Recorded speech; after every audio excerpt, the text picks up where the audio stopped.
13-month Montgomery bus boycott, which began in December 1955, set in motion the modern civil rights movement, the most important freedom movement in the U.S. The role of black women, especially, for example, faculty at Alabama State University, where I began my teaching career, is still largely unknown.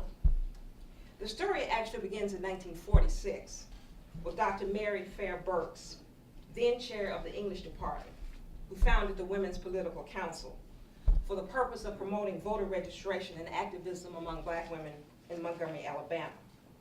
The council addressed a range of other community problems, such as inadequate parks and ill treatment of blacks on public transportation, and the denigration of black womanhood.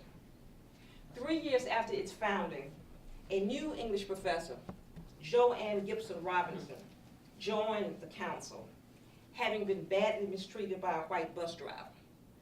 In May 1954, a few days after the Brown versus Board of Education decision, Robinson wrote a letter to the mayor threatening a boycott if conditions for blacks riding city buses did not improve.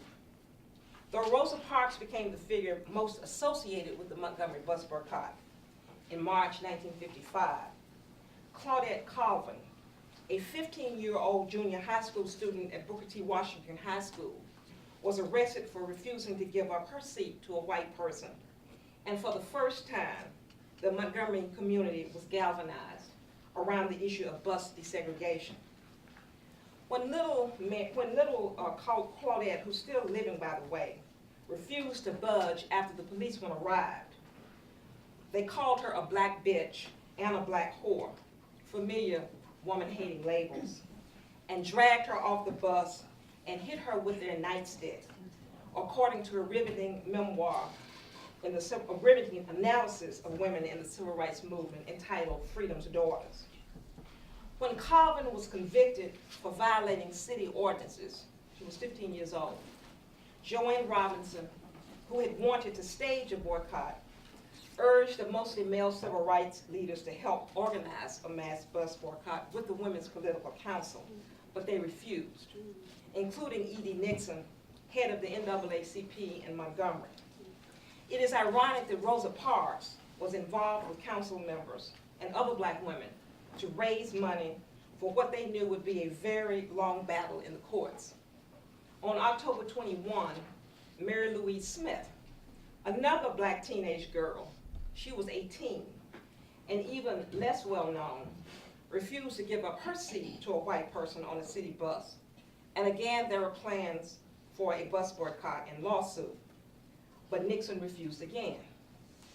On December 1, 1955, Rosa Parks, the now legendary civil rights leader, 42 years old and married, the perfect lady, secretary of the NAACP, and now we know an anti-rape activist because of that extraordinary book that was just released at the dark end of the street.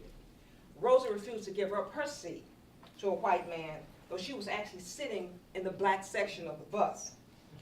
When Robinson heard about Parks' arrest, she decided to activate her long-term desire for a boycott the day of Parks' trial and contacted E.D. Nixon, who had posted bail for his support.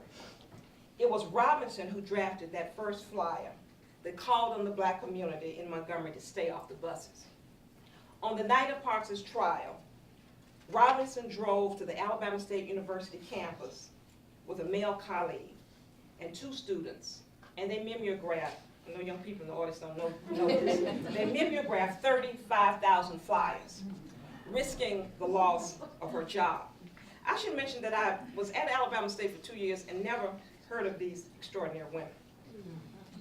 Robinson contacted Nixon early that morning, told him about the plan, and this time he agreed, and also said he had a similar plan.